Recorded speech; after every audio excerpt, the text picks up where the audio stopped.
In theory, you can, right? You would rip out the trees, you would plant new trees. In practice, Hmm. half of the cost of the farm rule of thumb is your trees, and half of is your land. So, you would not be able to do it. But the flip side is, once you plant it, it really just keeps Yeah. yielding and yielding. So that's the beauty of it.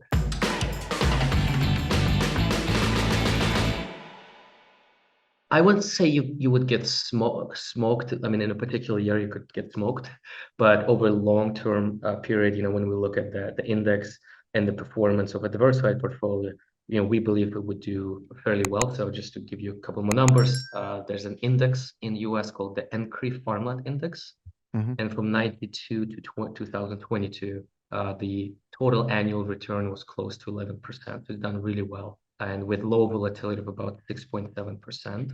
So there's a lot of downside protection in farmland, especially over a long period, because again, the land itself has been appreciating for Yeah. quite some time. So you've been appreciating for over a 10-year period. And then can you switch? Like, let's say you start with almonds and it's a Mhm. bust. Can you switch to something else the next year that's maybe more profitable? In theory, you can, right? You would rip out the trees, you would plant new trees. In practice, Hmm. half of the cost of the farm rule of thumb is your trees, and half of is your land. So, you would not be able to do it. But the flip side is, once you plant it, it really just keeps Yeah. yielding and yielding. So that's the beauty of it. Whereas It in could corn, shift over soybeans, time. you have to plant every year. But no, again, it's a great question, and that's why you gotta either build a diversified portfolio, because at the end of the day, one thing I know for sure, you and I are going to eat tomorrow, right? Hmm. But we might not be eating almonds. We might switch to hazelnuts.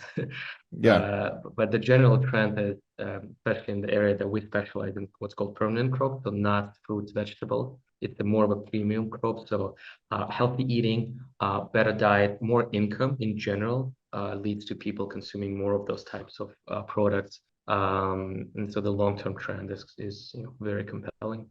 Wow. Where are you buying these things? Like, where in the country makes these? Iowa, Nebraska? Yeah.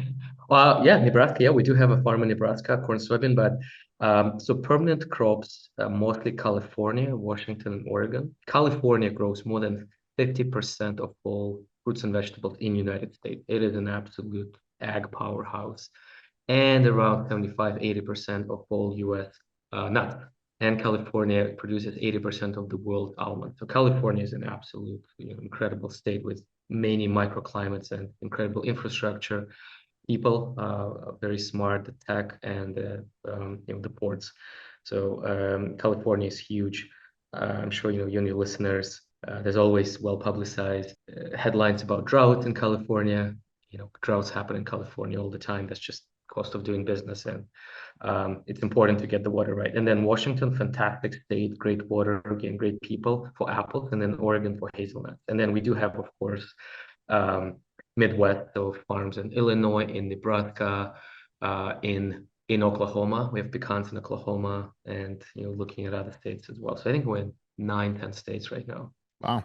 And like, how many acres are each farm? So our farms are fairly small because they're very expensive. So if you're talking about a cornfield, your price will be $5,000, $10,000 an acre, which is still quite high. It used not to be this high even a few years ago. For permanent crops, like apples, you could go as high as like 90,000 an acre. Avocados. So this is, we're talking expensive. Yeah.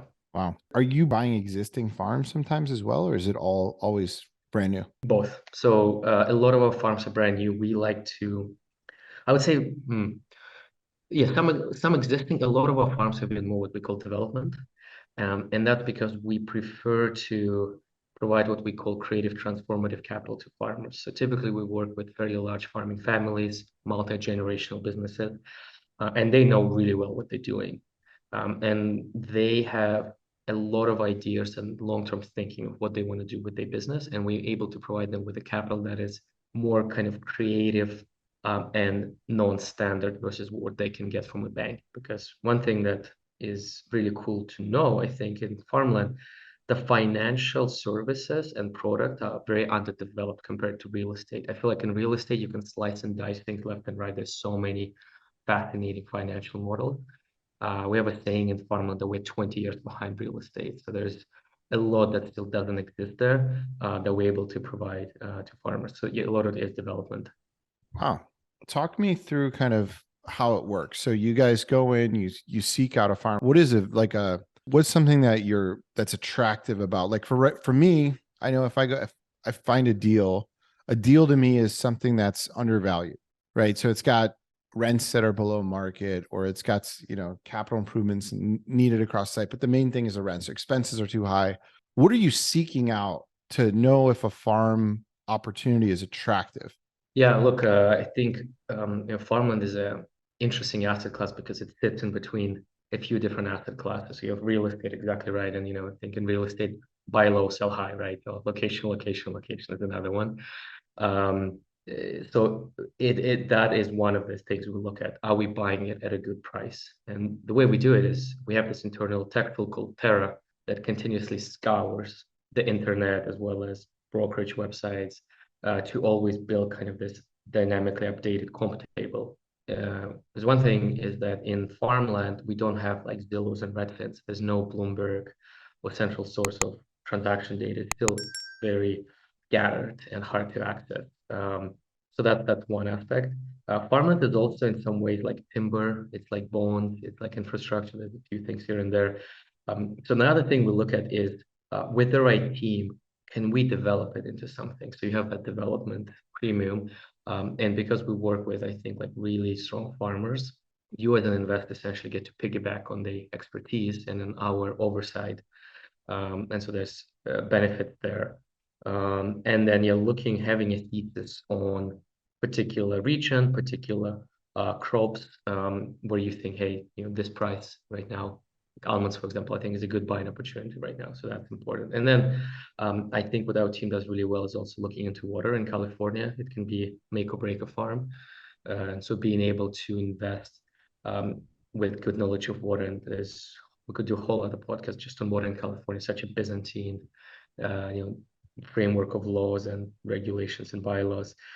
So there's a bit of like what we call a regulatory alpha, just understanding the water regulations. Wow. Artem, what kind of returns do these give you? What kind of cash on cash or kind of So we proud IRR? ourselves on what I call, stable and boring returns. On row crop farms, it's a little bit like multifamily housing. So we target total returns net of all fees of about 6.5 to 7.5% annually over the course of 10 years. But one thing to mention that's really important, especially in this climate, is farmland historically has done really well in periods of high inflation. And that's because it's a real asset with hundreds and thousands of products going into the CPI. So there's almost like a mechanical correlation. We find a lot of our clients, with kind of on that low end, they're not just chasing returns, but also a way to preserve capital, to diversify, and to express a view on, inflation, having almost kind of an insurance policy against inflation. And then on the higher end, we go into 9, 10, 11, sometimes as high as 15% on permanent crops and development. And that's sort of more of a, middle ground where, again, it's a long-term, stable portfolio that, we encourage our clients to build that is uncorrelated to most other asset classes and, has weathered really well. Like, for example, last year, the index was up 9% versus, most stocks bond were down double digits. So it's done quite well this year. It's done quite well in 2008-9, was up about 20%, done really well during the pandemic, was essentially flat. So it's also, a lot of my investments are farm deals, and it's definitely kind of one of those invest and forget. Because, like I said, people are going to eat tomorrow and the day after tomorrow. So What about like taxes? Are there any tax benefits? Because I know like there we have are, yeah. depreciation. Talk about those. Exactly, yeah. And I have to, as always, make a statement that I'm not a tax lawyer. This is not tax advice. Consult Got to your make own that tax attorney. statement. That's important. I know. So there is a potential for depreciation flowing through to your K1, the tax form you receive. So you could receive essentially a loss from some farms in a particular year, and you could use it to offset other passive income you may have from other investments. So indeed, and there's going to be a change in legislation that, in my view, it's going to stay the same. Um, Farm development right now has really attractive tax regime where 100% of your capex gets depreciated year one. So meaning that when we have development, you get all of that flowing through to your, K1 through your tax laws that year. And again, this is sort of hypothetical calculations, but it can easily improve the IRRs by as much as, a couple hundred basis points if you factor in, the tax aspect of it as well. And then one thing to mention, for kind of the more affluent listeners, we do have what we call a bespoke program, so you can buy a farm in your own name, and that one has even more benefits because you essentially can structure it any way you want, and we're still your private investment manager there. So for people that have that more sophisticated, tax thinking, there's definitely some benefits there. Wow, that's really cool. So people can get depreciation. Now, in our business, you have to be kind of a real estate professional to really be able to capture that. Is it similar with farmland to be able to capture all of it, cover up like ordinary income, cover up capital gains? So not for our clients because we take care of all of that. So you just receive a tax form online Hmm. and you give it to your accountant, and we're like, oh, well, you have this loss, you have this income elsewhere. So we take care of kind of all the accounting on our end. We have an internal team of accountants doing that. And then indeed, we always look for what are some additional ways to help save money. Sometimes like carbon credits or looking in those, additional source of income. Some of our farms have wind and solar options for leases. So if they do put it on, you get some income now, but if they put on like a wind farm, you'll get even more income. And then of course, there is an optionality of farms that are close to cities that they could become real estate developments, which would be like a big boom. We have like some of the farms we have are in a place called Wenatchee, and it's on a beautiful hill overlooking the river. And from what I've heard, right opposite of us, you can see the summer homes, so second homes of Seattle Seahawk players. So this is you're also looking at prime real estate there. Wow, no kidding. That's pretty cool. What do you see on the horizon for sustainable investing? Yeah, good question. So, with farmland, I think people naturally almost immediately go there because farming by its nature needs to be sustainable. And what we mean by that is that if you extract everything from the land, well, the value of the land is going to go down, and over a long-term horizon, you're just not going to have a farm. And so we see that in a lot of farming families. These days, I get a question oftentimes like, "Have you seen the TV show Yellowstone?" And I started watching it because I have to now, apparently. But there's this notion of being a landowner that spans generations. So for us, I think it's really important personally for the planet that we are sustainable farmer.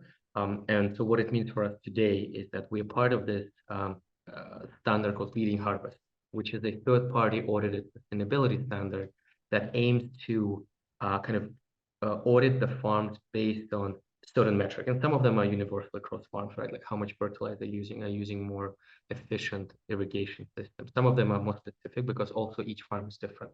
And it can mean very different things, what it means to be sustainable.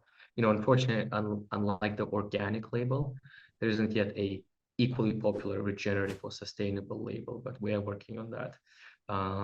So it's still, I would say, look, we're still in early days there because it's such a complex matter. And there's things like, sorry, please stop me at any point, but we can go into issues like regenerative agriculture, carbon capture, not using fertilizer as much. But yeah, we on every farm would look at opportunities to introduce sustainable Hmm. practices. You said that farmland is 20 years behind. What are some things that you're doing to kind of combat that to make it more accessible to investors? Well, number one is using a lot of tech to underwrite, manage, and syndicate capital for farms. And the reason we need to do that is twofold. One, um, just that data is very scattered. Unlike real estate, it's just harder to get data. And it's hard to get data, it's hard to make investment decisions. And then secondly, the average size of a farm in the US is fairly low. People assume there's this huge farms. Not true. 98% of all farmland in the United States is owned by families, and 70% of farms are less than $10 million in value. So really, you're looking at a small to medium-sized market. So in order to scalably analyze that market to provide capital to farmers, you need to use a lot of tech. So that's really what we're doing. We have two systems internally. One is called Terra, which is on the underwriting side, and Mercury, which is on the capital markets investor-facing side. That continuously just moves the needle on improvements on efficiencies. We have a lot of clients right now, and we would not be able to manage them if we did not have the systems built out. So we're approaching 200 millions in assets under management, and that's because of tech.